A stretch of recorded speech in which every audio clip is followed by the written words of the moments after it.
Good morning and welcome back to the 82nd of our daily Bible studies. In a year, we're going to look at all the different genres of writing in the Bible and find out as much as we can about them.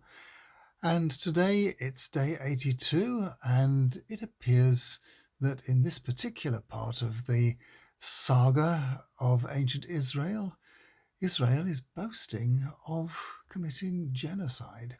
Joshua chapter 10, verses 34 to 39. Next, Joshua and his army continued from Lachish to Eglon. They encircled it and attacked it. That same day it fell to them, and they put everyone in it to death, as they had at Lachish. After that, Joshua and his army went from Eglon up into the hills to Hebron. They attacked it and took it captive. They killed the king and everyone else in the city and neighboring towns as well. Joshua condemned the city to be totally destroyed, as he had at Eglon. There were no survivors. Then Joshua and his army retraced their steps towards Debir and assaulted it.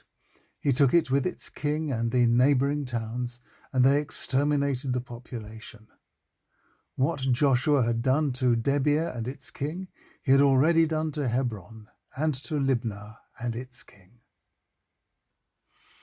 I've chosen this reading to represent one idea about the entry of the wandering tribes of Israel into the Promised Land.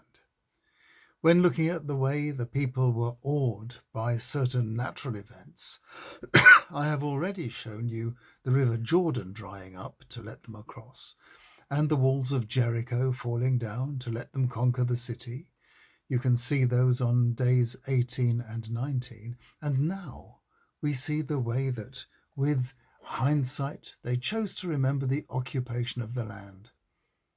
And just as in our own history, it is the battles that get the headlines, and the hard-working Anglo-Saxon farmers and settlers never got a mention until modern archaeology taught us otherwise. So it is suspected that the occupation of Palestine was largely a gradual and peaceful process. It was also probably largely amicable, which is why the religious leaders had so much trouble keeping the people away from the pagan shrines, as we have seen. But it is, as always, the battles and conflicts that get the column inches, samples of which I will show you in the coming days.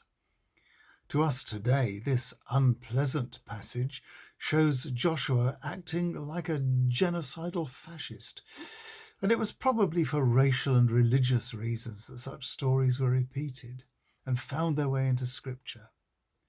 Later, the prophets will insist that Yahweh is not just the God of the chosen people, but of all the world and all the peoples in it.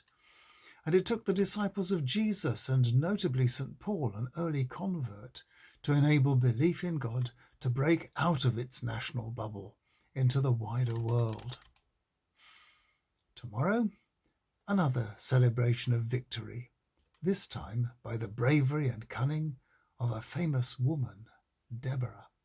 See you tomorrow.